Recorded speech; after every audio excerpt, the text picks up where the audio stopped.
Hi అండి. ఆలూ ఫ్రైకి కావాల్సింది మనం ఆయిల్ కొంచెం వేసేసుకున్నాం. కొన్ని చిల్లీలు కొంచెం చిటపటలాడే వరకు కొంచెం జీలకర్ర,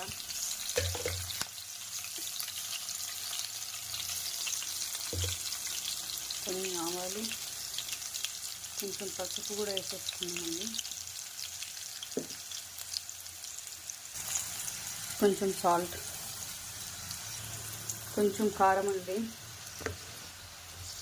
కారం వేసేసినాం కదా, ఇవన్నీ ఇందులో వేసేసుకున్నాము. కారం అంతా ముక్కలు కొట్టేలాగా మంచిగా కలుపుకున్నాం కదా. ఫైనల్గా కొంచెం ధనియాల పొడి వేసేసుకొని కొంచెం కొత్తిమీర వేసేసుకుంటే కరివేపాకు అయిపోతుందండి.